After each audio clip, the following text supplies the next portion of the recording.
Exterior, near the wreckage of the Skrull cruiser, the sun blazed behind him like an endless god fire, but Tony flew straight toward the ship. The Model 50 armor shimmered in high-spectrum silver, its surface constantly adjusting, nanite plates flexing, reconfiguring, reflecting the worst of the heat and radiation. Before him, the massive remains of the destroyed Skrull vessel tumbled through zero gravity, its spine cracked open like a dead leviathan in space. Inside his helmet, Tony's HUD pulsed with warning icons: radioactive radiation storm incoming, T-3:17 skull and crossbones radiation level spiking, DNA unknown alien bioorganic material detected. Alright, let's make this fast, he muttered. His thrusters flared once as he reached the shattered remains of the central hull. Bits of melted green alloy drifted past him. Organic mesh twitched where it hadn't fully died, reacting to the solar energy. Some of it still pulsed faintly with energy. Hermes, scan for surviving tissue samples. I want intact DNA strands and any psionic organ clusters. Scanning, the AI replied. Alert, residual neural energy detected in Sector 4C, psionic residue confirmed. Tony flew low, dodging a floating spike of alien plating.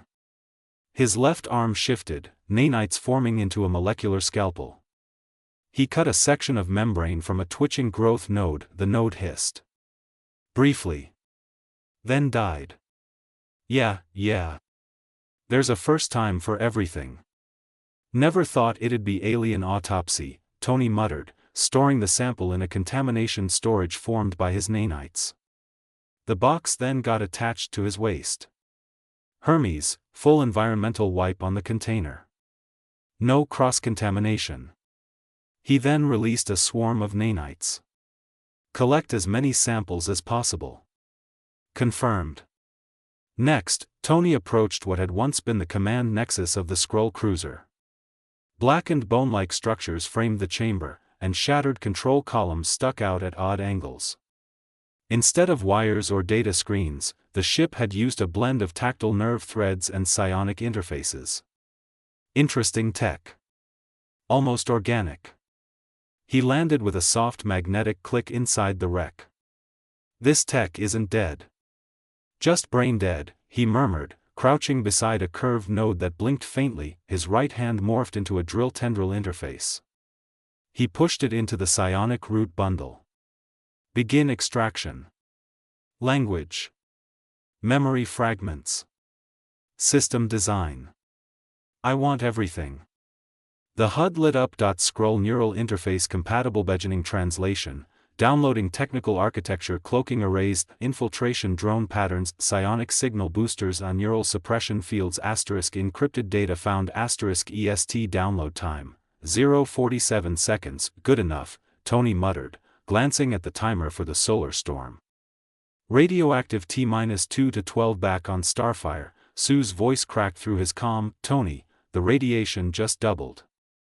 We're reaching critical levels out here.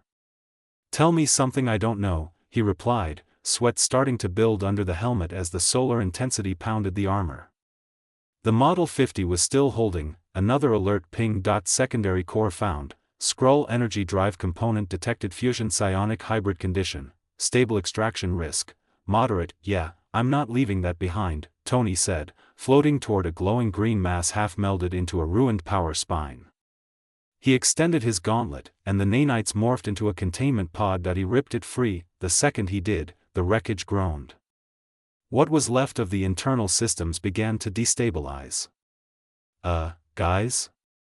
Tony called over the comm, I just pulled a hot battery from an angry alien skull fortress. Time to go. Sue, you think? Radiation in the lab just tripped Omega Red. Get back. Now. Hermes, solar storm impact in 1 minute. Tony activated his thrusters and launched back toward the Starfire, the wreckage starting to collapse behind him. Small explosions of green light burst as alien systems overloaded and died, scattering psionic energy into space like embers from a fire. The nanobots flew back and merged with his armor. 00:4200:3500:29. The Starfire was already pivoting, shielding plates expanding, reactor fins closing like petals. Hermes, open the belly, autodock, fast lock, Tony snapped. Confirmed. Hangar doors open. Autolock on standby. Tony flew forward, he entered the ship at full velocity. The doors sealed behind him with 2 inches of clearance, radioactive CME impact. 3, 2, 1, Sue's hand hovered over the shield control. She was just about to hit the final lockdown when everything stopped. Not like a normal stop. More like the air itself froze. Light bent strangely. Sound vanished. Time paused. And then, a massive wave of energy passed through the ship. It reached inside every atom, through every wall, into every cell. It lasted for 3 minutes, and they got blasted by the cosmic storm for 3 minutes straight. Sue gasped and stumbled. Her fingers twitched, her knees gave out, and her body hit the floor before she could finish locking down the final sequence. Johnny felt it too. He was halfway to the engine room when it hit. A warm, pulling force rushed over him. His body locked, eyes wide. Then he dropped, completely unconscious. Ben, inside the lower deck, had just braced himself against a bulkhead when the energy slammed into him.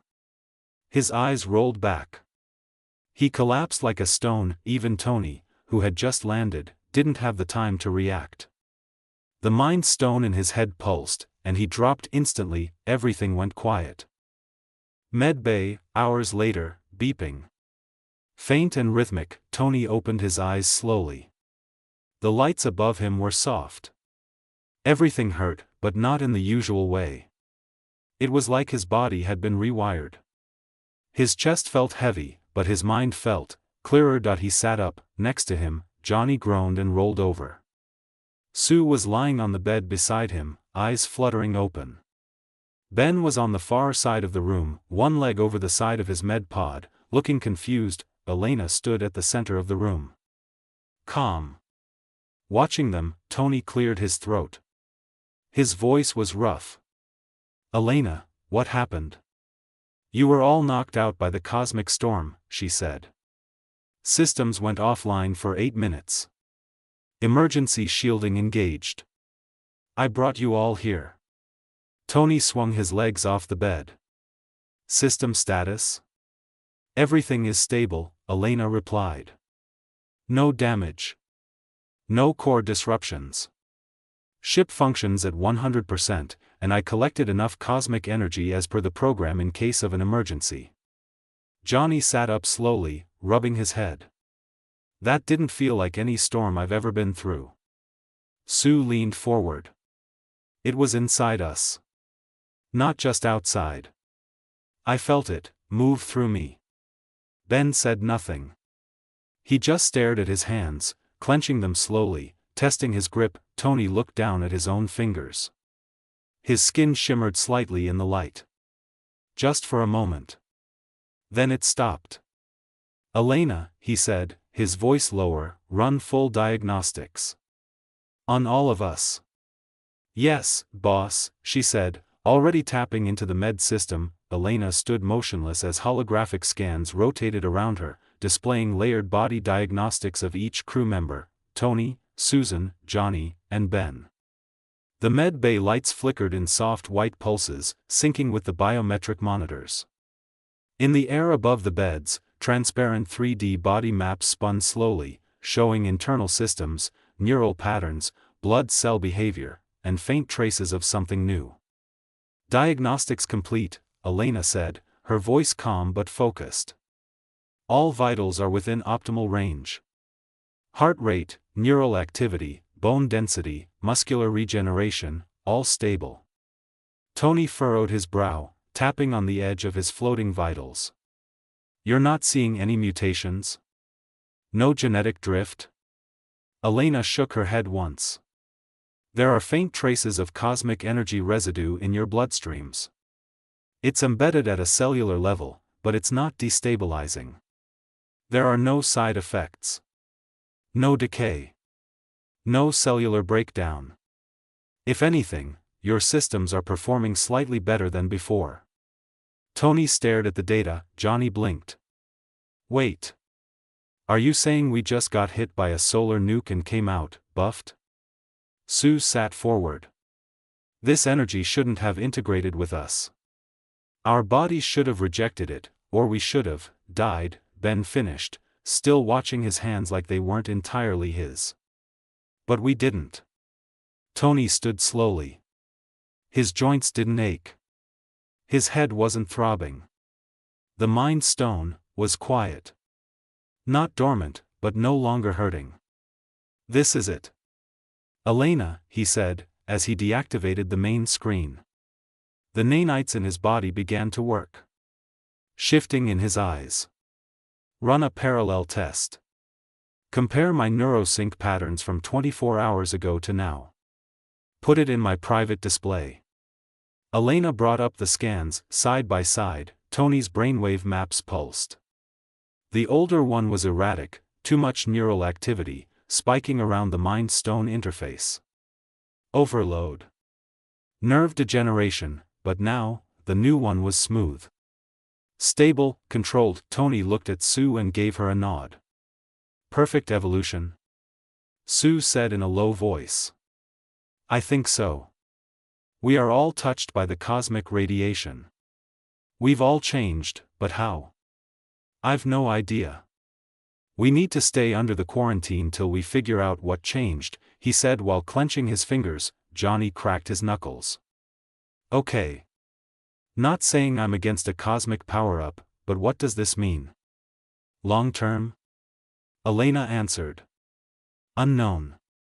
But based on current readings, your biology has adapted to the radiation. The cosmic energy has merged into your baseline function. You're stronger. Faster.